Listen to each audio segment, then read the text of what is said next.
ఈ సంవత్సరంలో యెషయా 44వ అధ్యాయం, యెషయా గ్రంథం 44వ అధ్యాయం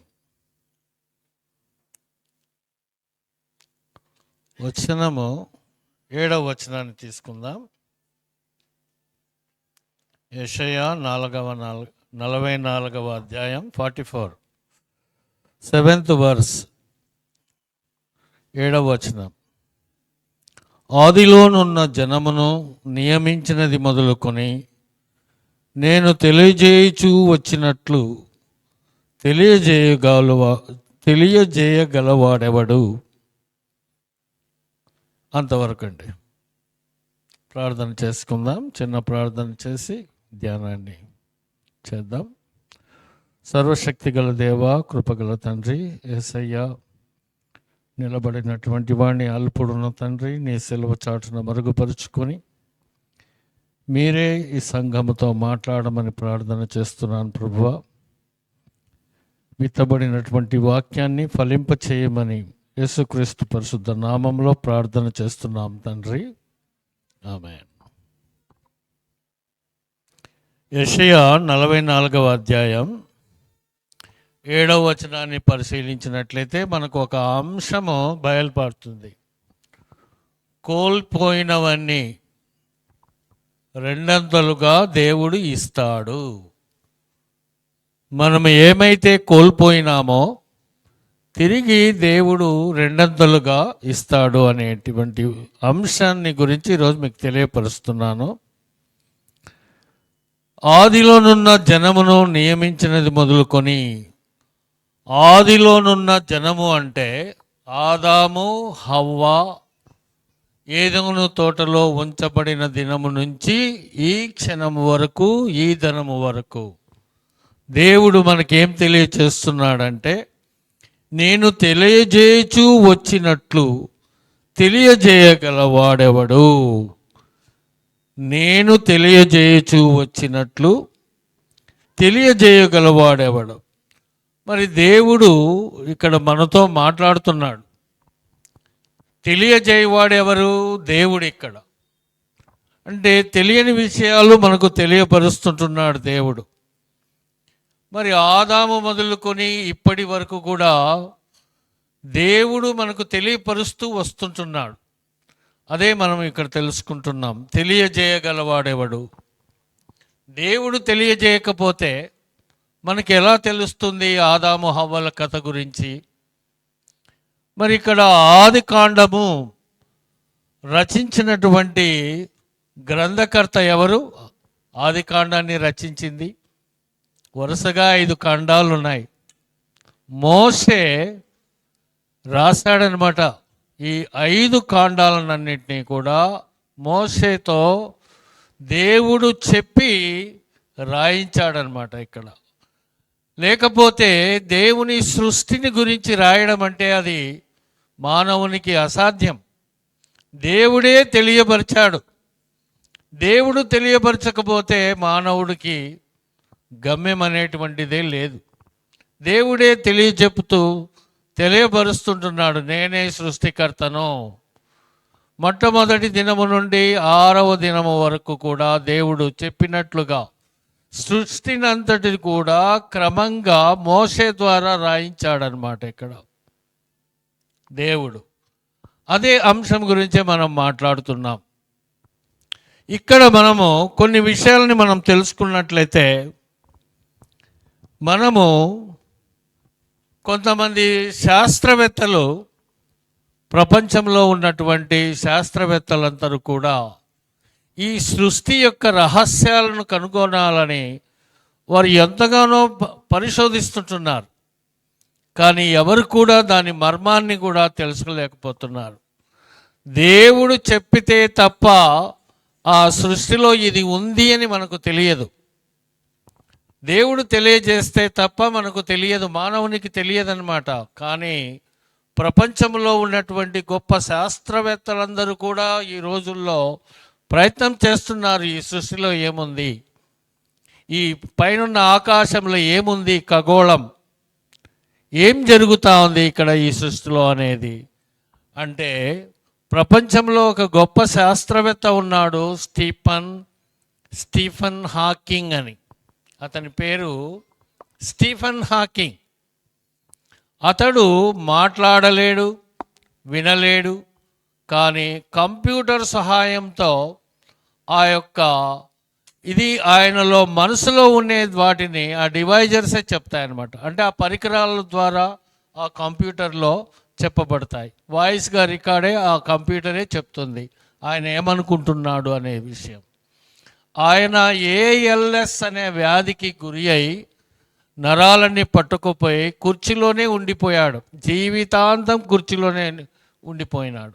ఆ కుర్చీకే అన్నీ అమర్చుకున్నాడు, ఆ కంప్యూటర్వి అన్ని. వాటి ద్వారా ఆయన మెసేజ్లు కూడా పంపించేవాడు. ఆయన ఎన్నో పుస్తకాలు రాశాడు. ఆయన పుస్తకాలు మార్కెట్లో హాట్ కేక్ లాగా అమ్ముడుపడేవన్నమాట. అంటే అంతటి గొప్ప శాస్త్రవేత్త. ఆయన ముందు తలలు పండినటువంటి శాస్త్రవేత్తలందరూ కూర్చొని కూడా ఆయన ఏమి ఆలోచిస్తున్నాడనే విషయాన్ని కూడా వాళ్ళంతా కూడా పరిశీలించేవారు.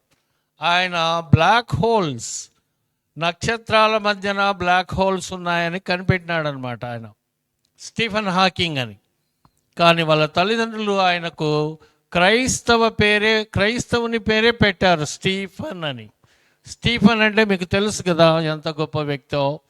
పరిశుద్ధ గ్రంథంలో ఆయన గురించి మనం చదువుకుంటాం కదా. అలాంటి మంచి పేరు పెడితే ఆయన యథిస్ట్ అనమాట. యథిస్ట్ అంటే దేవుణ్ణి నమ్మడు. దేవుని నమ్మని వారిని యథిస్ట్ అంటాం. వాళ్ళు దేవుణ్ణి నమ్మరు, వాళ్ళు సైన్స్నే నమ్ముతారు. సైన్స్ అని ఈ రోజుల్లో పరిశోధిస్తుంటున్నారు. కానీ ఆ సైన్స్ విషయంలో ఆ సైన్స్ కూడా అందనటువంటి మర్మాలు దేవుడు దాచి ఉంచాడు. మానవునికి తెలియవు కొన్ని విషయాలు. కానీ డార్విన్ థియరీ అని ఒకటి వచ్చింది. ఆ థియరీ కూడా కోతుల నుంచి మానవుడు వచ్చాడు అని ఆయన ఆ థియరీని రచించాడనమాట.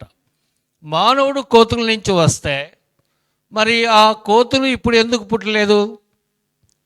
పుట్టలేదు కోతుల నుండి మానవుడు అని అంటే ఆ థియరీ అంతా కూడా ఫెయిల్ అయిపోయింది.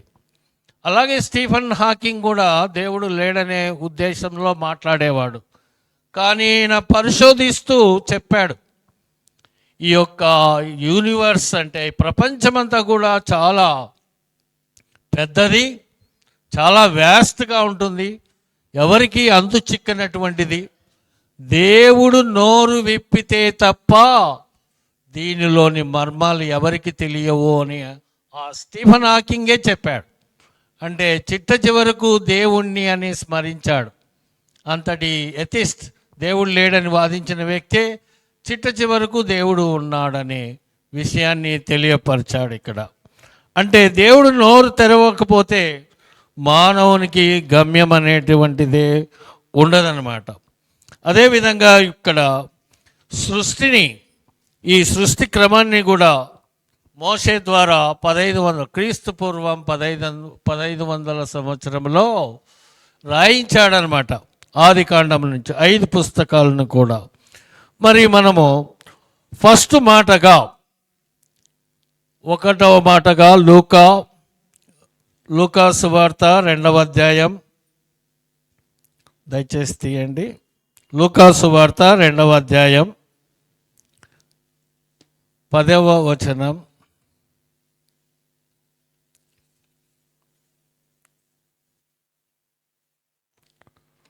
లూకా సువార్త 10వ వచనాన్ని చూడండి. అయితే ఆ దూత, భయపడుకుడి, ఇదిగో ప్రజలందరికీ కలుగబోవు మహా సంతోషకరమైన సువార్త వర్తమానమును నేను మీకు తెలియజేయుచున్నాను. సువార్త వర్తమానాన్ని మీకు నేను తెలియజేయుచున్నాను. అంటే ఇక్కడ తెలియజేయబడుతున్నది. అంటే ఇక్కడ దేవుడు దేవదూత ద్వారా మాట్లాడుతున్నాడు. ఏమని? సంతోషకరమైన సువర్తమానము మీకు తెలియజేయుచున్నాను. ఏం తెలియజేస్తున్నాడు?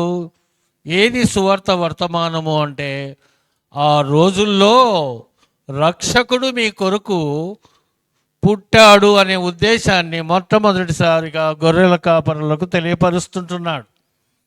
అంటే ప్రజలకు తెలియపరుస్తున్నాడు, దేవుడే నరావతారి అయి ఈ లోకానికి వచ్చాడు. నేను జన్మిస్తున్నాను, ఒక కన్యక మరియమ్మ గర్భాన నేను వస్తాను అని తెలియపరుస్తుంటున్నాడు. మనము ఈ పాత నిబంధన పరిశీలించినట్లయితే అనేక ప్రవచనాలు ఈ దేవుని గురించి, దేవుడు వస్తాడు, మెస్సయ్య వస్తాడు అని ఎన్నో విధంగా అనేక ప్రవచనాలు తెలియపరిచాయి. దేవుడు నరావతారి అయి ఈ లోకానికి వచ్చాడు. ఈ లోకానికి వచ్చాడు, ఆయన ఎన్నో మహిమలు చూపించాడు, అద్భుత కార్యాలు చేశాడు. ఈ లోకంలో అందరికీ తెలియపరిచాడు, నేను దేవుణ్ణి కుమారుణ్ణి అని. కానీ ప్రజలు నమ్మారా దేవుని కుమారుడని? ఆ రోజుల్లో నమ్మలేకపోయారు దేవుని కుమారుడని. ఆయనను శిక్షించారు, కలవరి శిలువలో బలి చేశారు. ఆయన సజీవ యాగముగా మన కొరకై మన పాపాలన్నిటినీ ఆయన వీపున భరించి శిక్షను అనుభవించి ఉంటున్నాడు. ఇది లోకా సువార్త వర్తమానాన్ని మనం గమనించినట్లయితే, మరి ఎందుకోసం ఆయన మానవునిగా జన్మించాడు, ఎందుకు ఆయన శిలువలో మరణించవలసి వచ్చింది అని ఒక్కసారి మనం పరిశీలించినట్లయితే, దేనికోసము యేసు ప్రభు ఈ లోకానికి వచ్చాడు? దేనికోసం ఈ లోకానికి వచ్చాడు? నిద్రపోతే అర్థం కాదు. పాపులను రక్షించుటకు ఈ లోకానికి వచ్చాడు. ఇక్కడ మనకేం వినపడుతుంది? రక్షణ అనే మాట వినపడుతుంది. ఇక్కడ సాటర్ అని గ్రీకు పదంలో అంటారు రక్షణ. సాట్రియాలజీ అంటే రక్షణ శాస్త్రము. ఆ రక్షణ శాస్త్రాన్ని పరిశీలిస్తే రక్షణ ఎంతవరకు ఉండాలి, రక్షణ ఏ విధంగా పొందాలి, రక్షణ ద్వారా ఏమి లాభాలు ఉన్నాయి, ఇవన్నీ మనం తెలుసుకోవచ్చు అన్నమాట. థియలాజికల్గా, స్పిరిచువల్గా మనం ఆలోచించినట్లయితే మనకు కేవలం మనల్ని రక్షించడానికే దేవుడు ఈ లోకానికి వచ్చాడని మనం నమ్ముతున్నాం. ఇది ఎవరు తెలియపరుస్తుంటున్నారు? ఎవరు తెలియజేస్తుంటున్నారు? దేవుడే తెలియజేస్తున్నాడు. దేవుడే దేవదూతల ద్వారా తెలియపరుస్తున్నాడు. ఇదిగో మీ కొరకు నేడు రక్షకుడు ఉదయిస్తున్నాడు, జన్మిస్తున్నాడు అని చెప్పారు కదా. లూకా 2వ సువార్త చదివితే మనము ఈ సువార్త 2వ సువార్తను ఎక్కువగా క్రిస్మస్ దినాలలో తెలుసుకుంటాం. క్రిస్మస్ మెసేజ్ కూడా ఇచ్చాను కదా, నేనే చెప్పాను కదా, 5 కొనలు జ్ఞాపకం ఉన్నాయా? మర్చిపోయారా? మర్చిపోయింటారులేండి.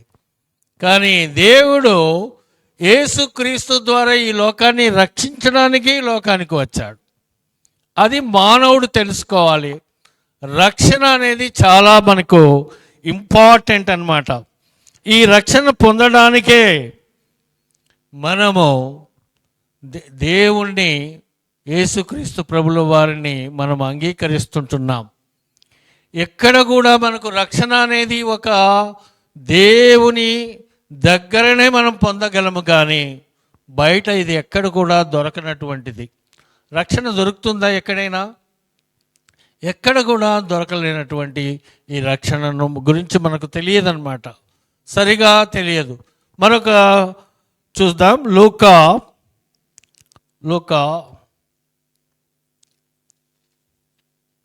12వ అధ్యాయం, అక్కడనే చూడండి. లూకాసు వార్త 12వ అధ్యాయం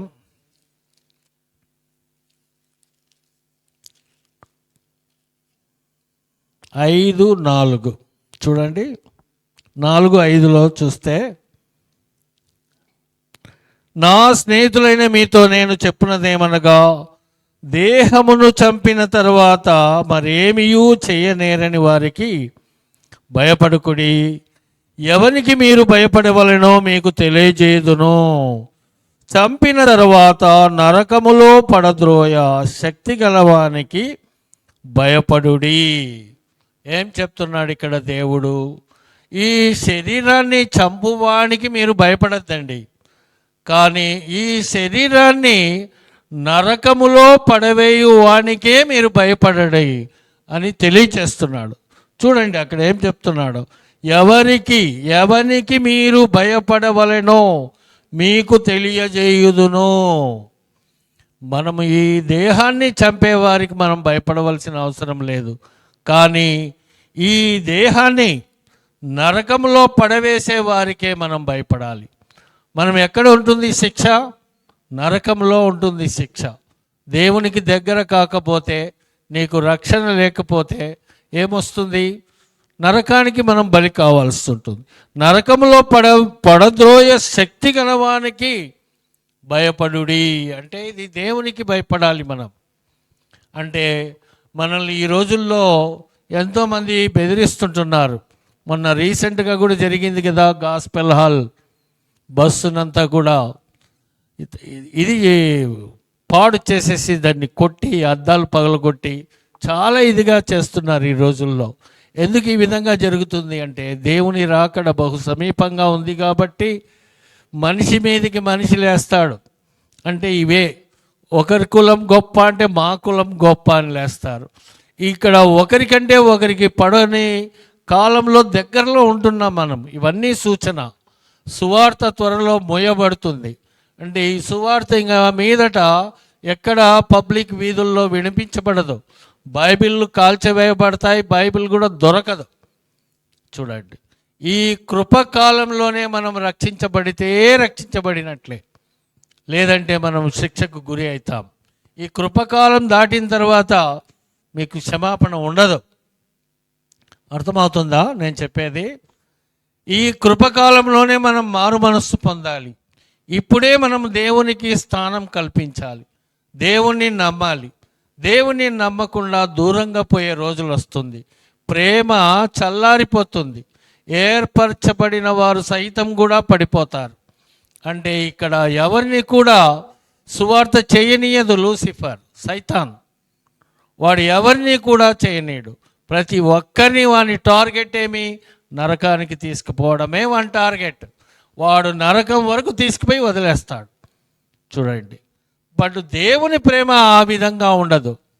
దేవుడు ఏ ఒక్కరు కూడా నశింపకూడదనే ఆయన రాకడ ఏం చేస్తున్నాడు? నిదానంగా రావడానికి ప్రయత్నం చేస్తున్నాడు. కానీ ఈనాడు ఎంతోమంది భక్తులు కూడా కోరుకుంటున్నారు, మేము ఎంతో శిక్ష అనుభవిస్తున్నాం, మీరు త్వరగా వచ్చేసేయండి, మీరు త్వరగా రాండి అని ఎంతోమంది ప్రార్థన చేస్తుంటున్నారు.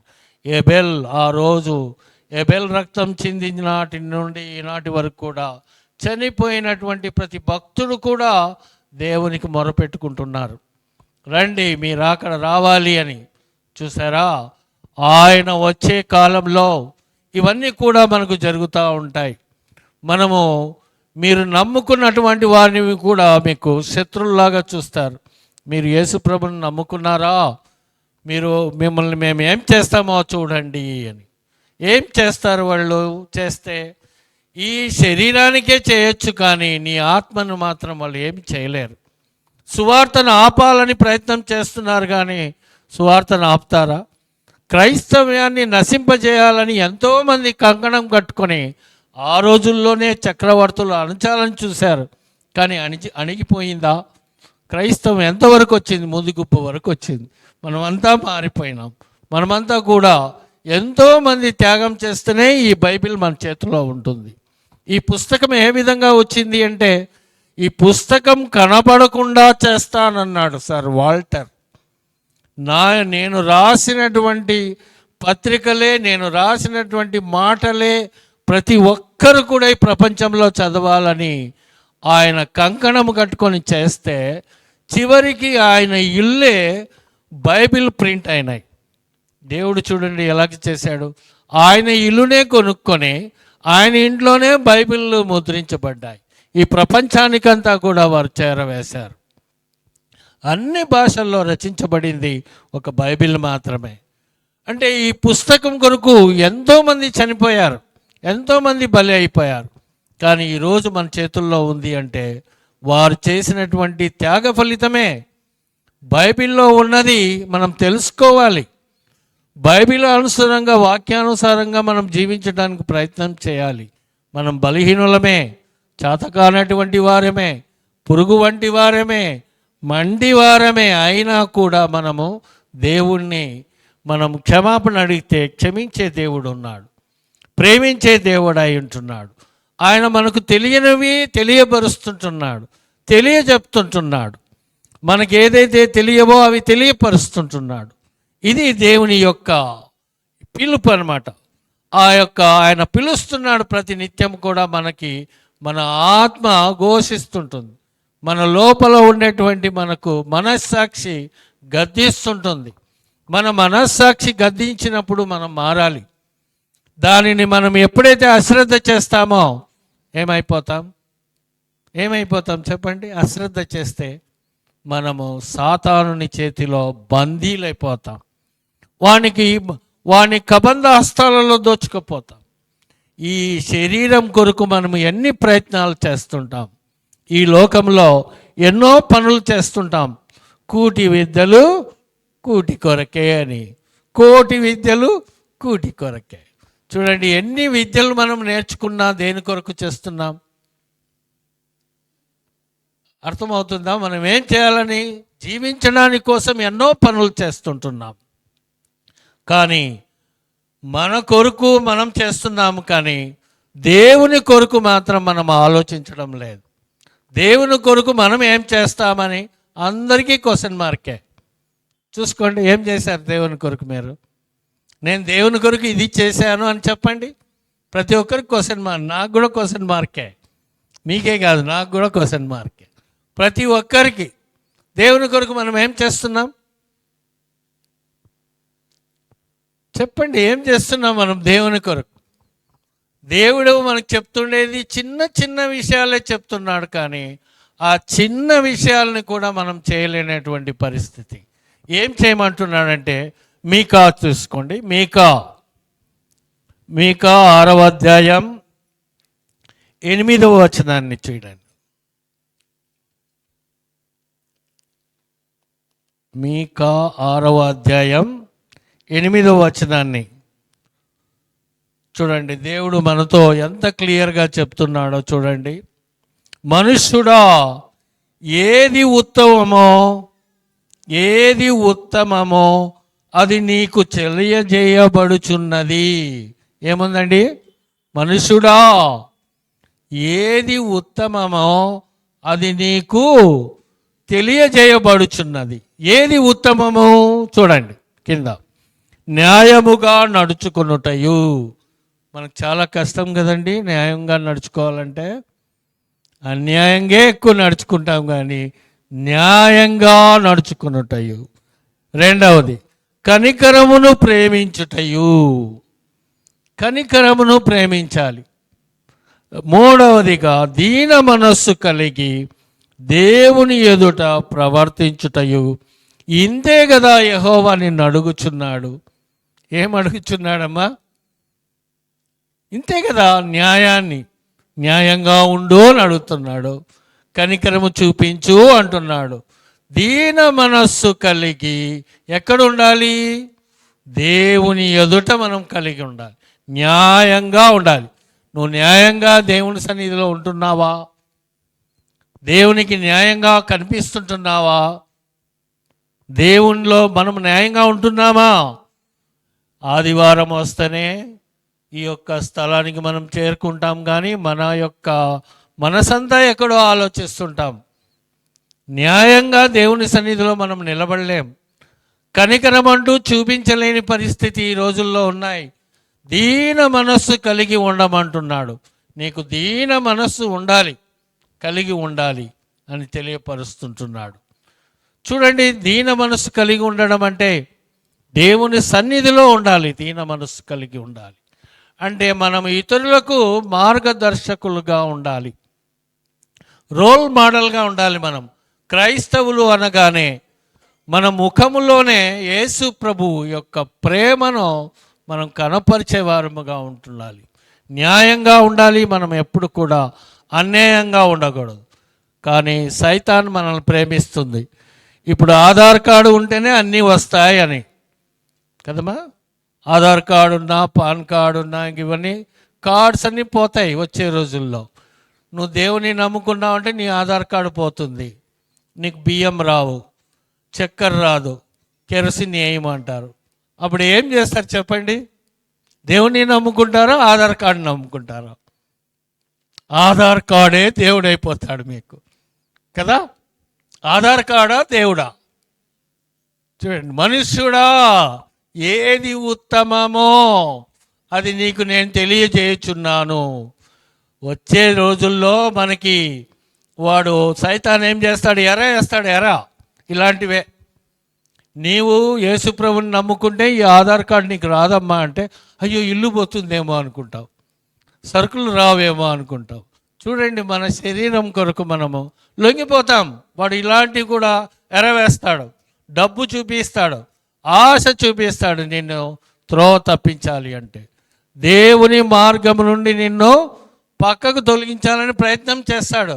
నువ్వు న్యాయంగా ఉంటే వానికి ఇష్టం ఉండదు, నువ్వు దీన మనసు కలిగి ఉంటే ఇష్టం ఉండదు, ఎప్పుడు కొట్లాడుతుండాలా, కనికరంగా ఉండకూడదు. ఇవన్నీ మూడు కూడా వానికి ఇష్టం ఉండదు. నువ్వు మంచిగా ఉంటే వానికి నచ్చదు, నువ్వు ఎంత చెడ్డగా ఉంటే అంత మంచిగా ఉన్నట్టు అనమాట వాని దృష్టిలో. చూడండి, ఇవి అన్నీ మనం కోల్పోయినామంటే దేవుని కొరకు మనము ఏం చేయగలుగుతాం చెప్పండి?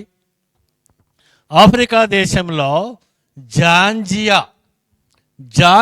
అనే దేశంలో ఈ ఆఫ్రికన్స్ చేశారనమాట. ఒక మార్బుల్ స్తంభం, అంటే ఒక స్తంభం దగ్గర శిరచ్ఛేదనం చేశారు. యేసుప్రభుని నమ్ముకున్నావు అంటేనే ఏం చేశారు? యేసుప్రభుని నమ్ముకుంటే నిన్ను శిరచ్ఛేదనం చేస్తామని చేశారు. శిరచ్ఛేదనం కొన్ని వేల మందిని చంపారు.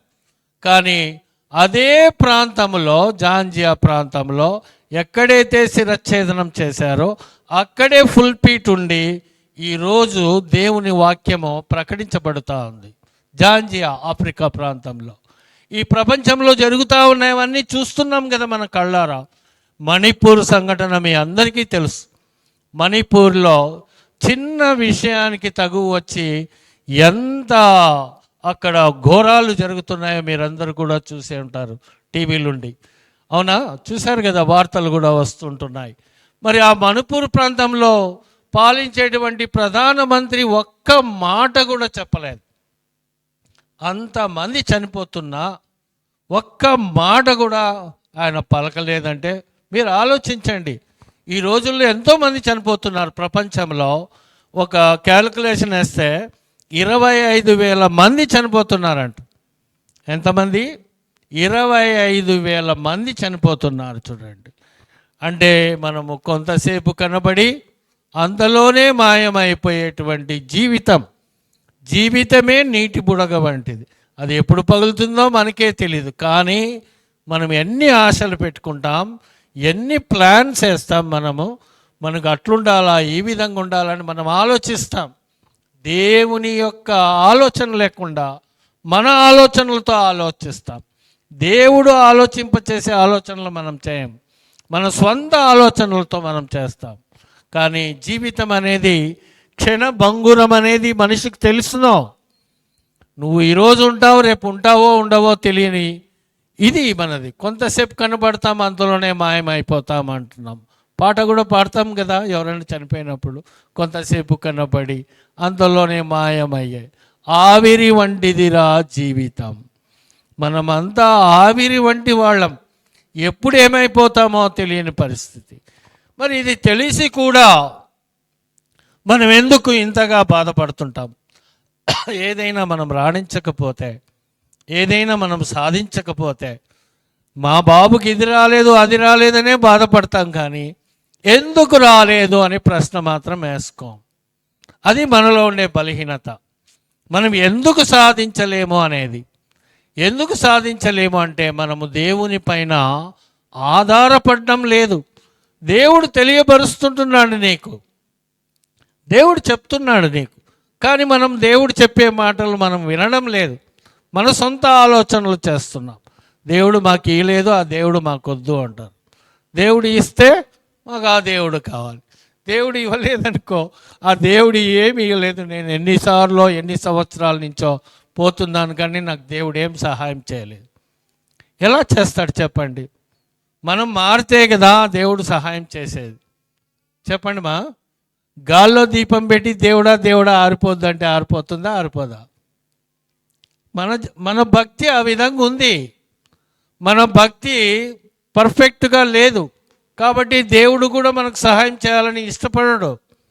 మన భక్తి బాగుంటేనే కదా నువ్వు ఏది ఉత్తమమో అది నీకు తెలియజేయబడును అంటున్నాడు దేవుడు. అంటే నువ్వు ఏదైతే కోల్పోయావో దానికి నేను రెండంతలుగా ఇస్తాను అంటున్నాడు. కానీ మనమేమి ఆ వచనాన్ని మనం పట్టుకోవడం లేదు, దాన్ని మనం పట్టుకోవడం లేదు. కానీ మన సొంతంగా ఆలోచిస్తున్నాం కాబట్టి మనము ఏమవుతున్నాం? ఫెయిల్యూర్ అవుతున్నాం. నీ బాధంతా దేవుని మీద ఆనుకో, దేవుని పైన వేసేయి, దేవుణ్ణి అడుగు, నిష్పక్షపాతంగా అడుగు, కన్నీరు కారుస్తూ అడుగు. ఎప్పుడు కూడా దేవుడు నీవు కార్చే కన్నీటిని వృధా చేయడు. ఖచ్చితంగా నీకు సమాధానాన్ని ఇస్తాడు, ఖచ్చితంగా నీకు మాట ఇస్తాడు. అది దేవుని యొక్క వాగ్దానం అన్నమాట. ఆ వాగ్దానాన్ని పట్టుకునే మనం జీవించాలి.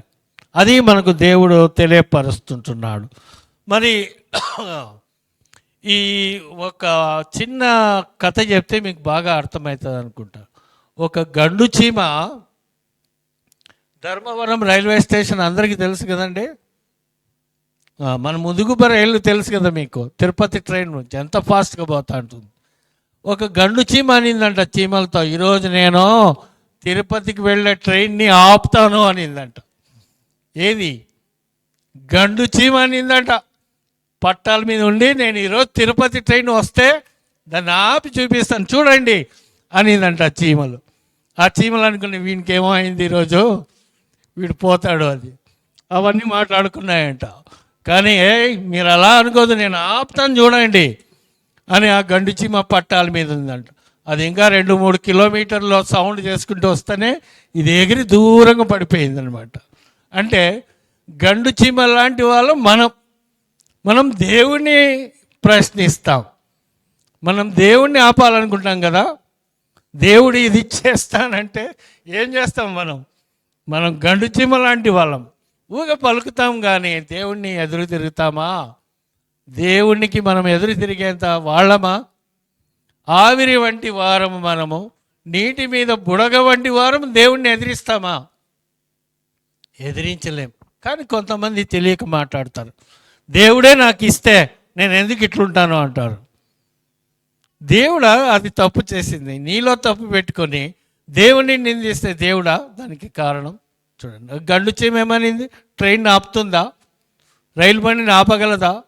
మనం గండు చీమ లాంటి వాళ్ళం, చిన్న చీమ లాంటి వాళ్ళం. దేవుని దృష్టిలో దేవుణ్ణి ఆపగలమా? ఎంతసేపు ఉన్నా దేవుణ్ణి మనం ప్రేమించాలి, దేవుణ్ణి వేడుకోవాలి. నేను నీకు తెలియపరుస్తున్నాను మనుష్యుడా, విను నా మాటలు, ఏది మంచిదో అది చెయ్యి అంటున్నాడు. మనం మంచిది చేస్తే దేవుడు ఎందుకు వినడు చెప్పు? నువ్వు న్యాయంగా ఉంటే ఎందుకు వినడు? మనమేమో ఇతరులకు కనిపిస్తాం న్యాయంగా ఉండాలని, ఇతరులతో అవసరం లేదు మనకు, దేవునికి కనపడాలి, న్యాయంగా ఉండాలని. న్యాయంగా ఉండడం అంటే ఇక్కడ భక్తిగా ఉండడము, ఇంట్లో పోయి వ్యవహారికంగా ఉండడం. అంటే మీకు అర్థమైందా నేను చెప్పింది? ఇక్కడేమో భక్తికి కనబడతాం మనుషులు చూసేటట్లు, అర్థమవుతుందా? ఆ విధంగా ఉంటే దేవునికి నచ్చదు. మరి దాన్నే హిపోక్రసీ అంటాం, భక్తిహీనత. నటించడం దేవునికి ససేమిరా ఇష్టం ఉండదు. నటన అనేది చాలా డేంజర్, అది అపాయకరమైనటువంటిది. మనం ఆ విధంగా చేయకూడదు. మనం న్యాయంగా ఉండాలి, దేవుని దృష్టిలో ఉండాలి, మనుషుల దృష్టిలో కాదు. దేవుని దృష్టికి న్యాయంగా ఉండాలి. నువ్వు కనికరము కలిగి ఉండాలి. ఎవరి దృష్టికి? మానవుల దృష్టికి కాదు, దేవుని దృష్టికి నువ్వు కనికరంగా ఉండాలి. అదేవిధంగా హంబుల్నెస్, మీక్నెస్ అంటాం, దీన మనస్సు కలిగి ఉండాలి. ఎవరికి? దేవుని దృష్టికి దీన మనస్సు కలిగి ఉండాలి. అందుకే దేవుడు హెచ్చరిస్తాడు, మనకి ఎన్నో విషయాలు తెలియపరుస్తాడు, కానీ మనం సరిగా వినం. సరే, చివరిగా జకరయ్య 9వ అధ్యాయం, అలాగే మీకా దగ్గరనే ఉంటుంది చూడండి.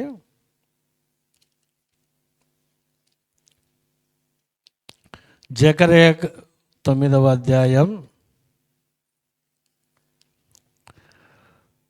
12వ వచనాన్ని చూద్దాం. బంధకములలో పడియుండియు నిరీక్షణ గలవారారా, మీ కోటను మరలా ప్రవేశించుడి, రెండంతలుగా మీకు మేలు చేసేదనని నేడు నేను మీకు తెలియజేయుచున్నాను. ఎప్పుడు తెలియజేస్తున్నాడు? నేడు అంటున్నాడు. అంటే నేడు అంటే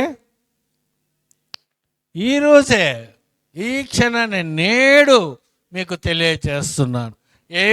ఏం తెలియజేస్తున్నాడు దేవుడు ఇక్కడ?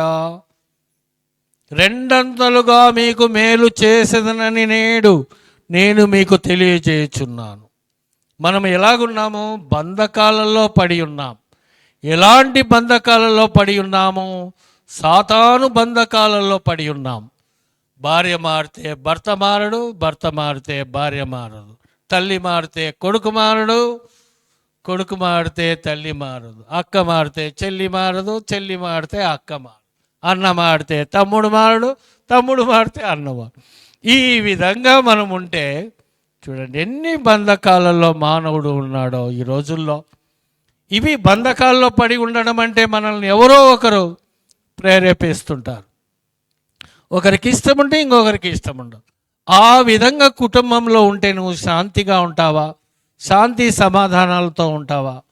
కుటుంబం అంతా కూడా దేవుని నమ్మినప్పుడే కదా నీకు శాంతి, సమాధానం, సంతోషం నీలో ఉండేది. కుటుంబం సరిగా లేకపోతే ఆ కుటుంబం అంతా కూడా కొట్టిమిట్టాడుతుంది. బంధకాల్లో ఉండినట్లే. కుటుంబ ఆరాధన లేదు మనకు. కుటుంబ ఆరాధన లేకపోతే ఆ కుటుంబంలో సాతానుడు ప్రవేశిస్తాడు, కొట్లాడతాం. అందరికీ, నాకు కూడా జరుగుతాయి ఇవన్నీ. నేను ఒక్కడు సస్పర్యని కాదు ఇక్కడ, నేను చెప్తున్నాను. కానీ అందరికీ జరిగే విషయాలు ఇవన్నీ బలహీనత, మన బలహీనతలు. ఎప్పుడైతే మనం దేవునికి దూరం అవుతామో సాతానుడు నీకు దగ్గరగా అవుతాడు.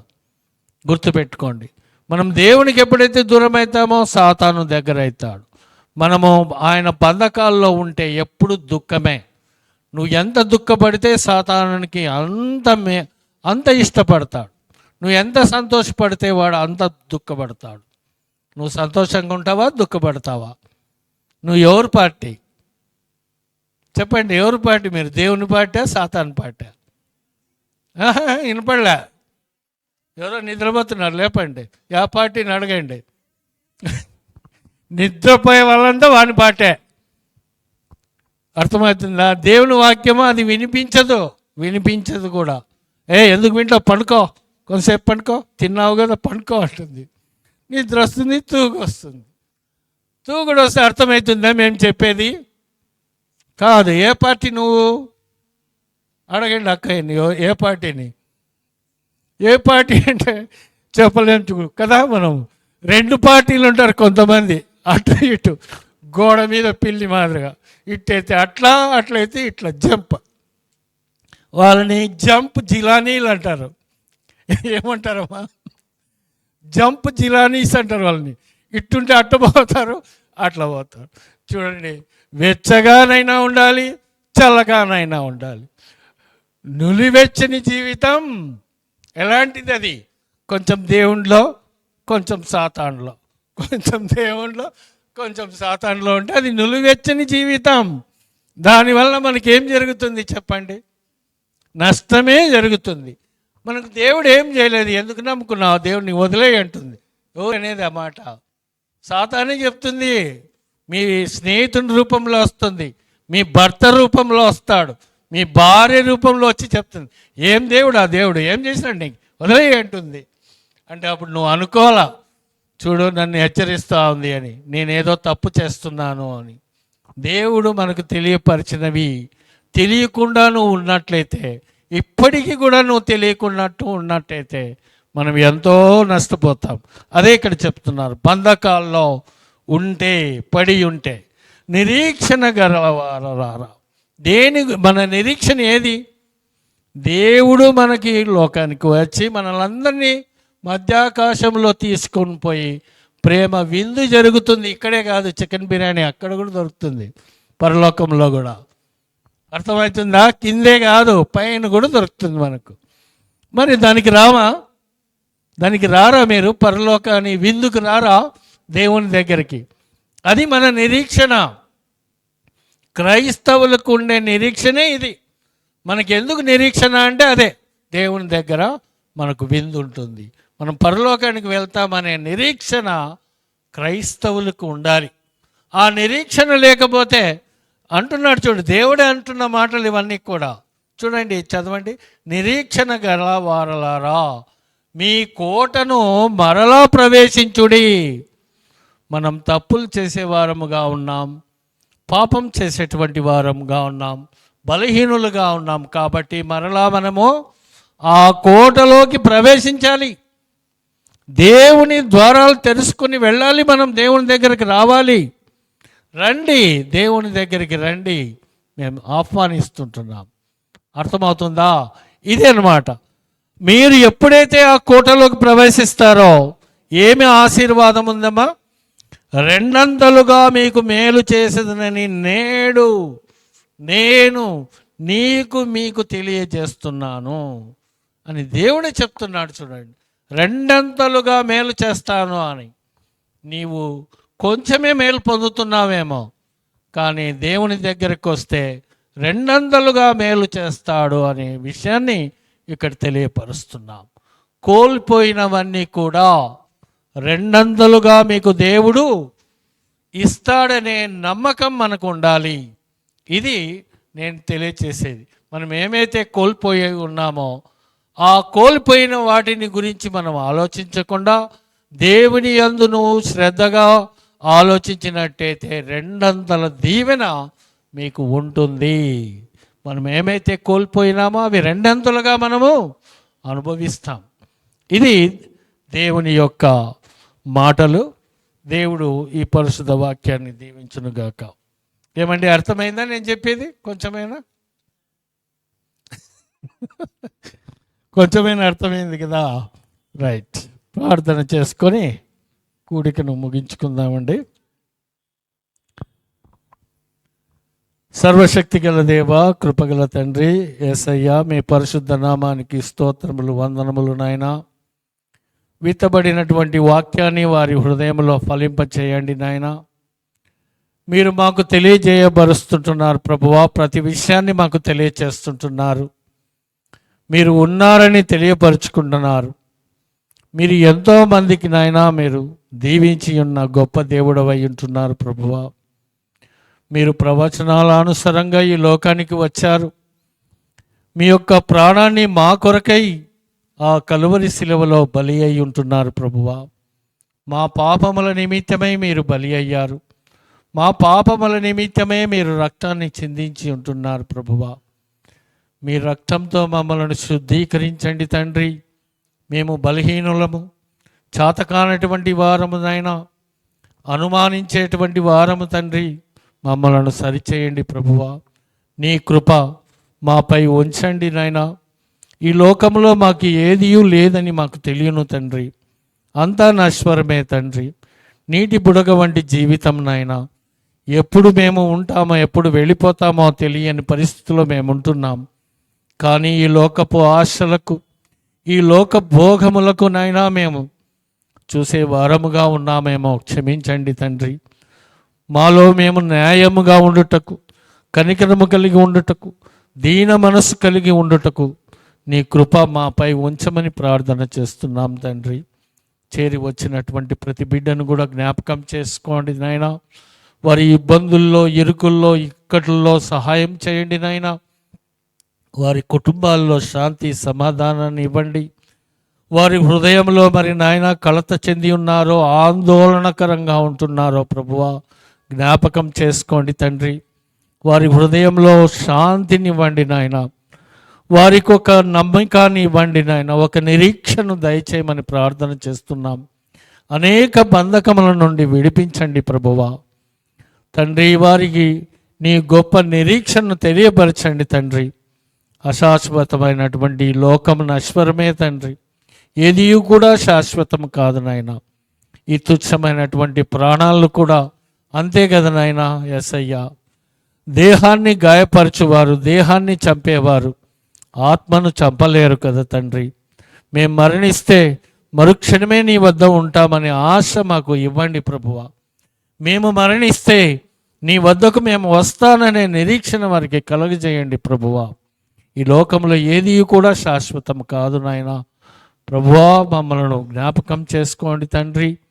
మా యొక్క మందిరాన్ని అభివృద్ధి పరచండి నాయన, ఆత్మలతో నింపండి నాయన. మరి తండ్రి, చేరి వచ్చినటువంటి ప్రతి కుటుంబాన్ని కూడా నీ కృపగల హస్తములతో ఆశీర్వదించి నాయన, మీ యొక్క వరముల చేత మరి నాయన వారి యొక్క గృహాలను నింపి వారిని సంతోషపరచమని యేసుక్రీస్తు పరిశుద్ధ నామములో ప్రార్థన చేస్తున్నాం తండ్రి.